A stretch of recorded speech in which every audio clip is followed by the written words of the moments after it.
Gotcha. Thank you.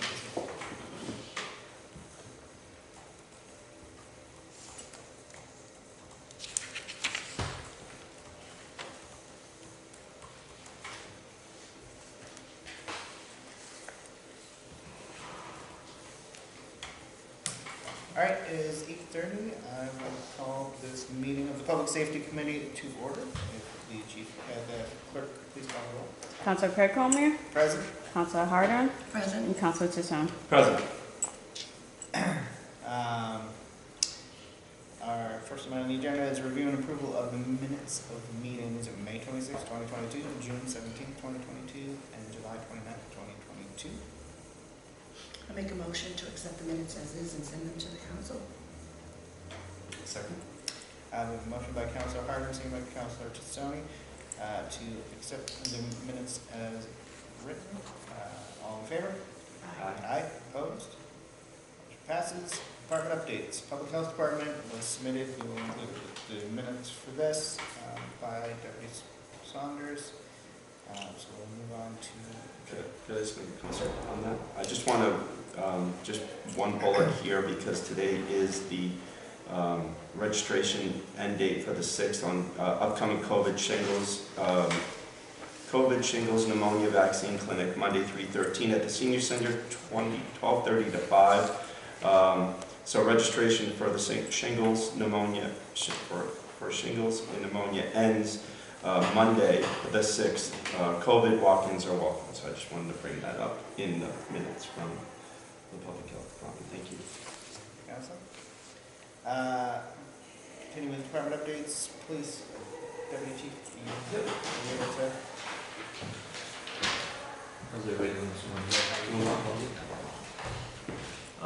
Some of the stuff we just have going on right now for the police department, still in the hiring process for 6 officers.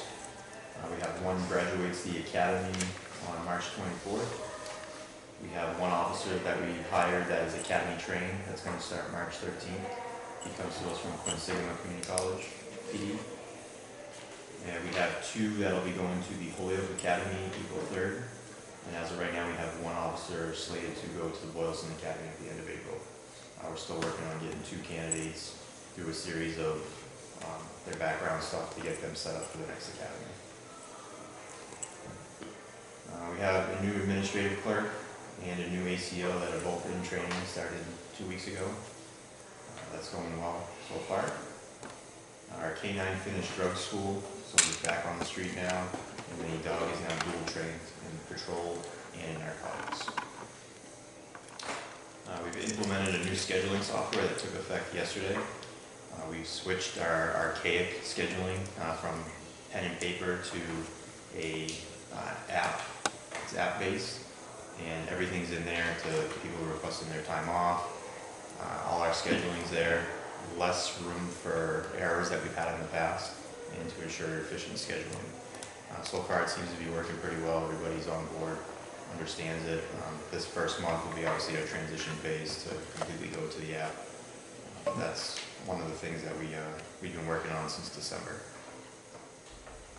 Our community programs, the Senior Citizens Academy that we do at 50 Pine Street is in progress. I think they're in week 4 of that. They got about 30 people that show up for it every Wednesday night. The regular Citizens Academy will be starting up, I believe, beginning of April. We still have the Handle with Care program. Lieutenant Shiznowski's been working with that with the schools, a program that's been implemented since 2019 and continues to expand and grow as the years go on. The DARE program is still going. We just started that last week in the schools, 5th grade and the 5th grade over athlete family as well. Our Shannon grant approval came in. We got over $49,000. It's used to supplement gang, drug, and youth violence. And we'll use that throughout the year to kind of hone in on those areas, narcotics investigations and whatnot. And that's a state-funded grant. And that's all we have going right now. So if you guys have any questions or concerns? No, I appreciate all the work that you do with the students in the 5th grade, and having 3 students go through that DARE program. 3 of my children go through that DARE program. It's outstanding, so I appreciate all you do.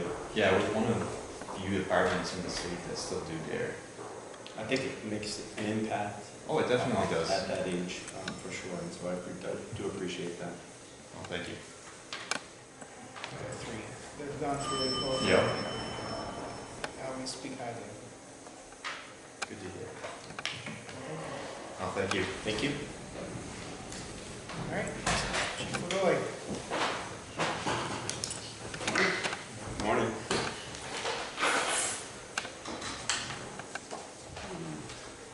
So I'll start out with a personnel update. So a few months back, we hired 3 new recruit firefighters. One was fully trained and started right in on shift once he'd done the in-house training. The other 2 both had started the recruit training academy in Springfield.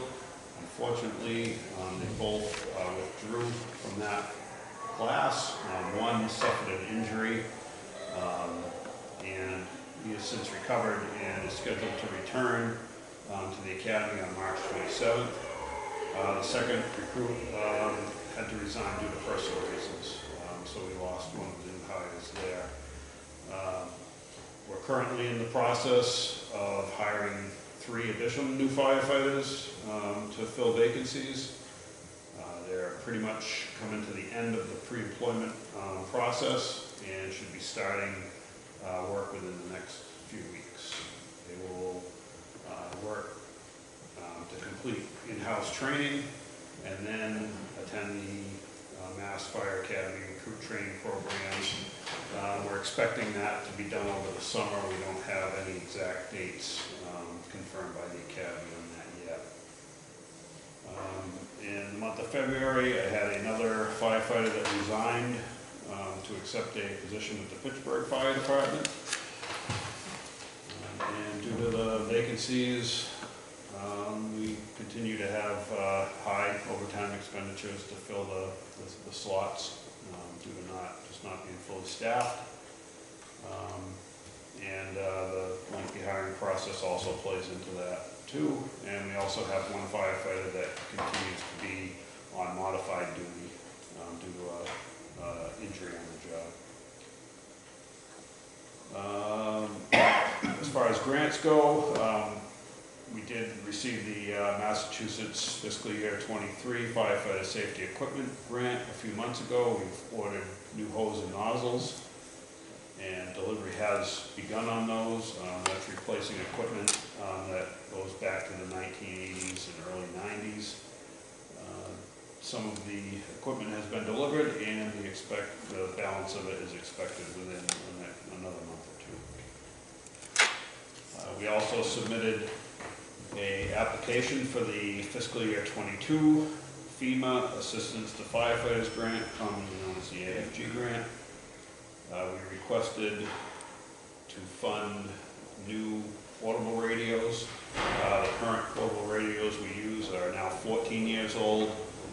They are at or beyond their life expectancy, and they do not meet current standards of fire service performance, including water resistant, heat resistant, and just rugged construction. So hopefully we will get this grant funding. I put the same application in last year under the fiscal year 21 FEMA grant. It was not funded. It did make it fairly far through the process, and I'm guessing it didn't make it any further because they had run out of the funds approved for the grant. So I'm hoping this year that this will get funded. Just to put that into perspective as a comparison, we just utilized some of our ARPA funds to purchase 40 new portable radios for the police department. For police grade radios, that costs us about $45,000 for the 40 of them.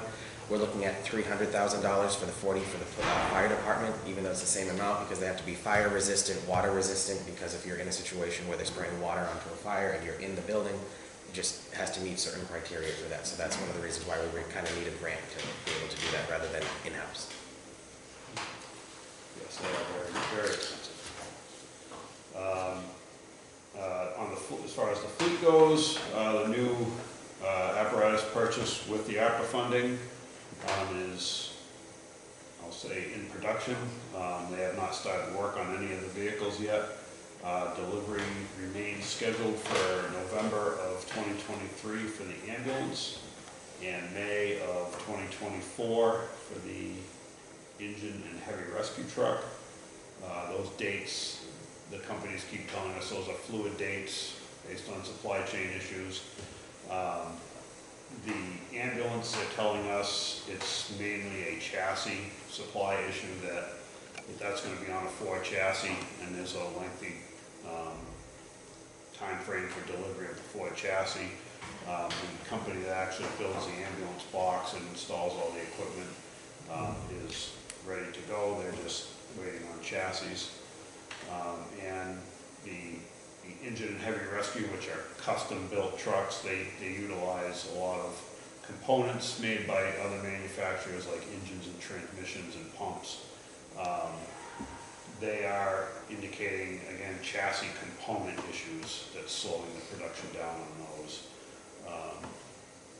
The companies are ready to move forward, they just don't have the parts they need to get these going in production. We have commenced ordering of related equipment, which the council approved funding for at the last meeting, which we much appreciate the support and the funds for that. There's a lot of much needed equipment that's going to be installed on these new trucks to bring our equipment up to standard, replacing a lot of old obsolete equipment on the existing trucks. And there's expected long lead times on delivery for this equipment, so that's why we've commenced ordering it.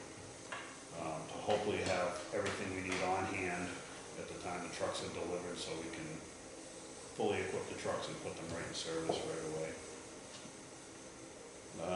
Combination 4, our 2011 Sutphen 75 foot aerial ladder recently experienced a significant motor problem. It's currently out of service at the dealer/repair shop in Hartford, Connecticut.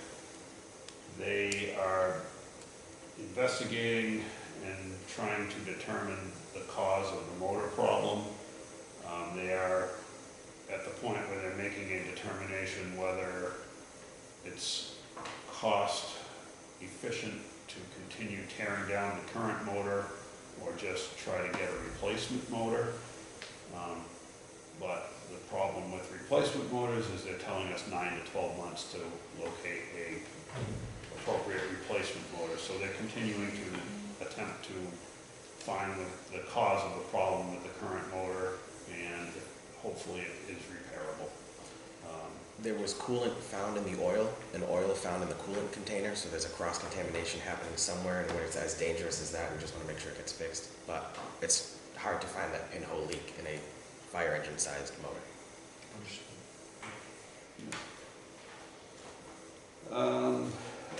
The fire headquarters building, temporary repairs have been completed to the roof, and it is working. It's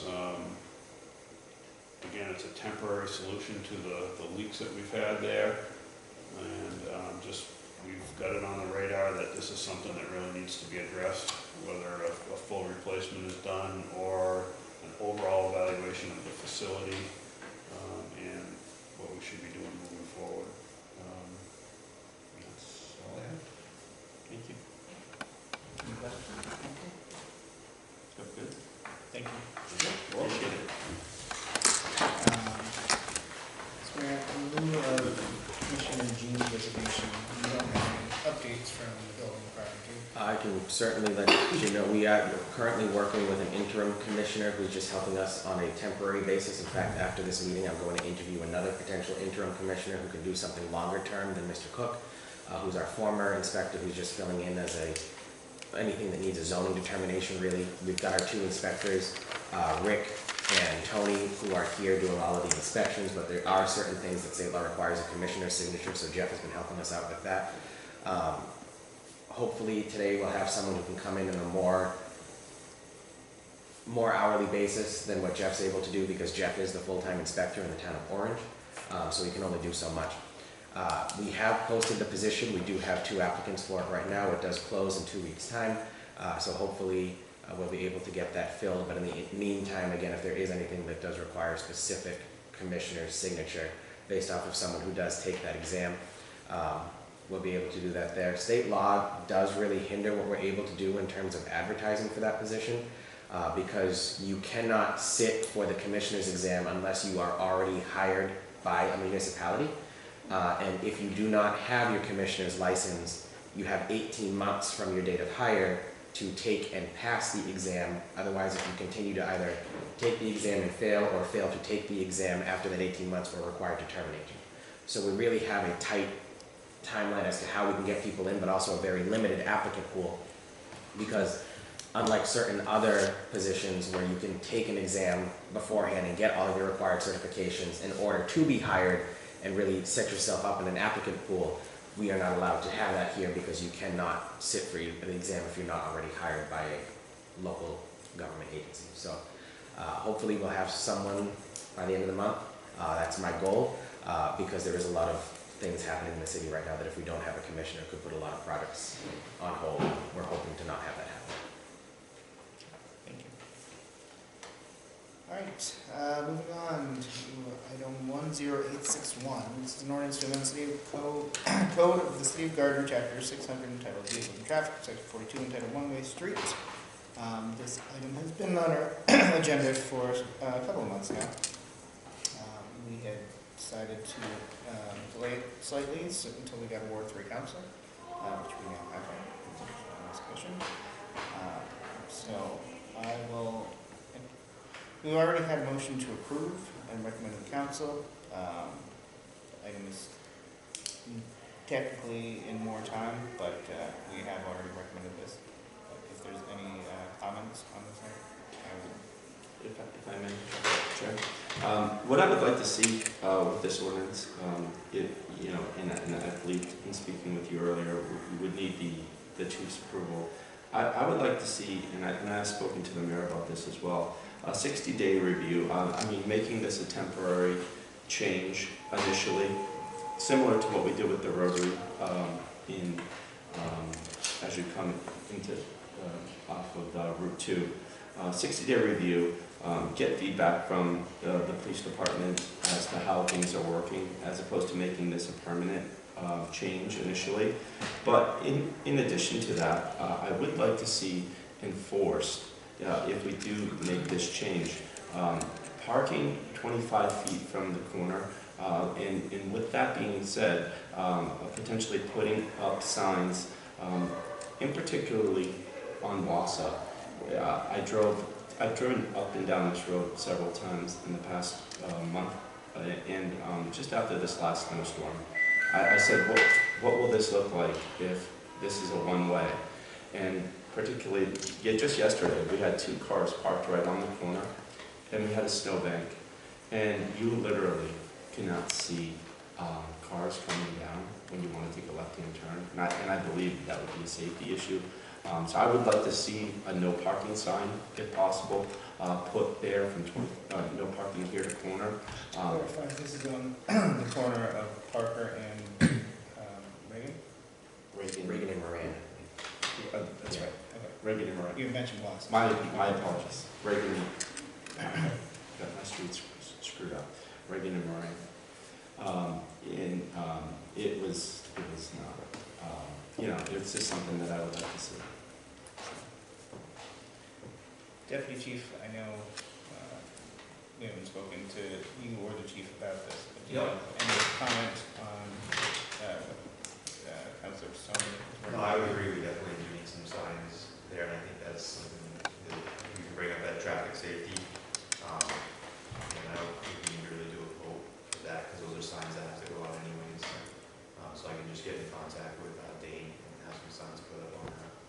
As far as a 60-day trial, Chief has the authority to just handle that, right? Yep. I believe. Yep. So we could always look at either taking this temporarily off the council calendar to allow for that and bring it back if we find it's working well. I would be in agreement with that. I recommend doing a 2-day notice period before we enter into that 60-day just to make sure that the neighborhood knows about it. That way we're not immediately just turning the street into a one-way street, but can put up effective this date and then go from there. But yeah, under the ordinances, the police chief does have that authority to do that temporarily. I don't know if this requires a motion, but if someone can make a motion regarding this, you can. I'll make a motion to recommend a 60-day temporary review on Reagan Street, making it a one-way with the approval from the police chief. And then, in addition to that, I would like to add a permanent sign on any street on Reagan Street, no parking 25 feet from the corner, and try to make sure that that's enforced, because once this is a one-way, it's going to be very difficult to put that bill. So, thank you. Second. All right, we have a motion to recommend approaching the chief about a 60-day temporary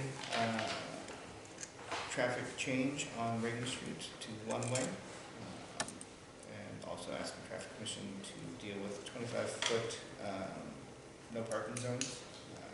Are there any other discussion? No, I think it's a great idea. I travel that area a lot when I was down in there. There's not only that street, there are many little issues of the same in different areas, and it'd be nice to do some. Signs are very important. Thank you. Any other input? No, I appreciate the consideration. Okay, all in favor? Aye. Aye. Opposed? Carries. And 10906, an ordinance to amend the code of the city of Gardner by adding a new chapter 502 entitled Mobile Food Operation, which chapter provides for regulations for operating food truck services in the city. Mr. Mayor. Thank you very much, Mr. Chairman. This ordinance is something that we've been looking at doing for about a year or two now. It really does feed a lot off of the current ordinances that exist in the cities of Fitchburg and Leominster. Right now, our ordinances and our zoning code are both silent when it comes to food trucks. So that's why there's two different ways that this can be interpreted. When your ordinances are silent on something, it's either can be considered as being allowed or being completely forbidden. Where the administration's been trying to be a lot more business friendly, we've allowed them to open, so that's where we have a lot of the new food trucks, such as the one located next to the former Gardner Travel Agency, where now Alyssa's Place is located, or the one up on Vernon Street. Right now, there is nothing though that says how we can monitor these vehicles, where they can go, how they can operate, and things of that nature. So for instance, say a food truck wanted to park in front of a restaurant store where there wasn't a parking time limit designated or something like that, there's nothing that would stop them, and the city would have no ability to say, well, no, you can only be here during these hours, you can't park in these locations and things like that. This would allow us to be able to regulate where they're going, what times they can operate, how they can how they have to register with both the police department, the building department, and the health department until we make sure that they're inspected, they have all their licenses that they need and everything of that nature. So it really just helps us prepare for the future. Now that we've seen 3 or 4 food trucks open up in the city, as well as making the new food truck plaza on Main Street as part of that project there, it's really just helping us insulate ourselves from any problems that may come up in the future. I think that's a great idea. Thank you. The one across from Alyssa's place, near Alyssa's place. Yeah. I noticed it was gone, and a lot of the tenants there were not happy. You know, you have rooms, and small apartments up in there, and with the noise and Yeah. the exhaust and everything else. So I think this is very much for us. As well, I feel the same way. Thank you. I will entertain a motion. Make a motion to approve. Second. A motion by Councilor Sony, second by Councilor Harder to recommend approval of the ordinance. Full council, all in favor? Aye. Aye, opposed? New business. Thank you very much, Mr. Chairman. Just to throw this out there, because there are a couple items that are going to appear on the council's calendar that were reviewed by other committees of the council that relate to departments that are under this committee's purview, so I just wanted to bring those up here. Director Saunders asked that I bring up that there is a free cash appropriation request on the council agenda for this evening to purchase a new vehicle for the health department. That is because there's a new, as the council voted on a couple times, a new food/housing inspector to be hired for that department in order to meet the growth. This was approved by the city council. Funding was approved in the supplemental budget, then the position was created by vote of the council and was added to the compensation schedule that was done after that. So it has appeared before the council about 4 or 5 different times at this point. But the reason for the vehicle is because the employee handbook that we have that was approved by the council in 2013 does designate which employees receive a city vehicle. This is not a take-home car. This is one that is actually parked at City Hall so that when they come into work, they utilize that during the day for their work purposes. Per the handbook too, if we do not provide a car, we have to provide them with gas mileage coverage and reimbursement, which does have a higher rate depending on what gas prices are at that day and whatever the IRS sets, because it's not the average gas price that we have to reimburse, it's whatever the IRS tells us that gas rate is. So I will be providing the city council with a copy of that vehicle use policy. A couple of councilors requested that over the weekend in my office, so I'll provide that there. But basically what it is the reason why this inspector is considered one of those that's vehicle eligible is it states that it has to be either an officially designated on-call status employee or someone who's required for frequent emergency availability during non-work hours. All of our inspectors are considered on call. A couple of weeks ago when we had that very, very, very cold weather, there was an instance where all of our inspectors actually had to get called in because there were 47 calls between 8 p.m. and 3 a.m. of pipes bursting in different apartment buildings throughout the city. Under the Public Health Code of the Commonwealth, whenever a pipe bursts and it causes a certain amount of damage, the health department has to come out and determine whether or not that location is habitable for the tenants who are there, and if not, the health department has to order the landlord to put up their tenants in a hotel or temporary housing until that can be fixed. So they do have to come out on a very frequent basis, not just if pipes burst. If there's ever a power outage, they have to go and inspect every place that sells food within that power outage area. Same thing if there's ever a pipe burst. A couple times when we've had the BP station down the street have a gas issue where the gas kind of backed up when they were filling their gas tanks underground. They had to go and inspect the Dunkin' Donuts in that area as well. So they really are constantly out just in general in the health department. This position here, which job would be to go out and inspect all our restaurants. They, by law, are required to be inspected every 6 months. Right now, we only do it once every year because we just don't have the capacity to meet our legal requirements for that, so that'll help us be in compliance with state law, but also follow up. There was a restaurant in the city last week that was found to have 35 different health code violations. Right now, we can only re-inspect that as often as we can. However, we should be doing a daily inspection to make sure that those get fixed right away. We don't have the capacity to do that right now. This will help us with that. And then you add the additional 178 apartment units that are being constructed in the downtown alone, let alone throughout the city. It just adds a lot to what the health department can deal with. So that's why this position was created. The health department right now does currently have 2 vehicles because we do have the 2 inspectors being the director and the assistant director. The department is required to have some type of pickup truck. We already have that. And then the director has the electric SUV. This would be just a regular SUV for regular departmental operations.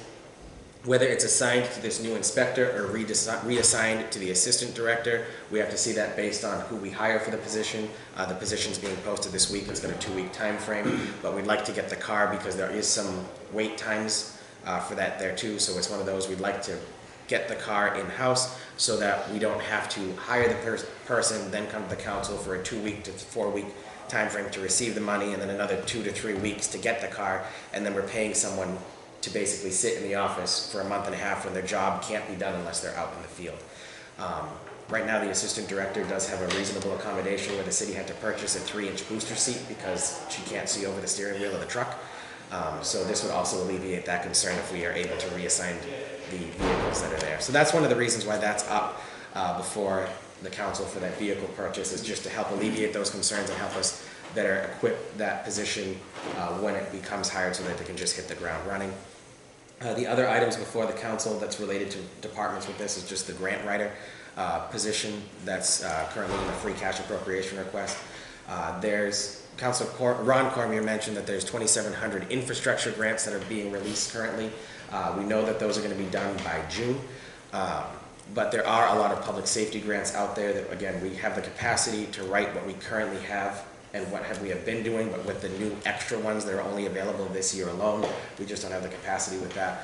One of the things that we're looking at doing in the police side of things is we know that there's talk on the Commonwealth level of potentially requiring body cams of all municipal departments. We don't currently own any, and they're expensive to purchase because you not only have the cameras, but also the servers to host all of those because they're considered public record videos, so you have to store them for 5 years.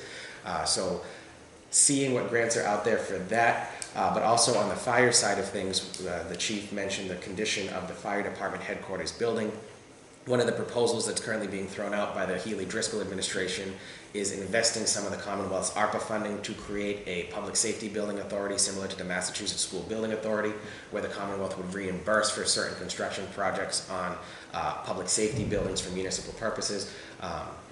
So looking at seeing if we could get either, if this does go through, which we're advocating for here in Gardner's level, a new roof or an addition onto the station to help improve the air quality there and just fix the insulation, heat, and general issues that we're seeing at the Gardner Fire Station. So that's something that position would directly be working with the two chiefs on doing there too. So just wanted to update the committee since those are before the council related to departments that fall to this but are financially related, so they went to the finance committee. Thank you. Questions? Yes. Mr. Mayor? Yes. Have we looked at these options on vehicles for pool cars? We've looked at that just due to the liability insurance that we have to carry, as well as the amount that the cars are used. It hasn't really been feasible for us. We've done lease to purchase agreements on certain police department vehicles, particularly the motorcycles that we have.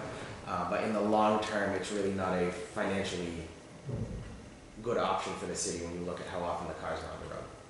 Especially for our inspectors when that's their job, to be more on the road than they are on the road. Understood. Yeah. Understood. Nothing today. Thank you. All right, continuing new business, do you have any new business, Councilor Harden? Not really, but I do want to say thank you very much to the deputy chief, to the fire chief. One tough job out there every day, and God bless you both to take care of yourself out there. Thank you for what you do. Thank you. Councilor Stone? I will echo what Councilor Harden just said, and thank you all, and that's all I have. All right, I have no other new business. I will entertain a motion to adjourn. Second. Motion by Councilor Stone, seconded by Councilor Harden to adjourn. All in favor? Aye. Opposed? Motion carries. Thank you, everybody. Thank you.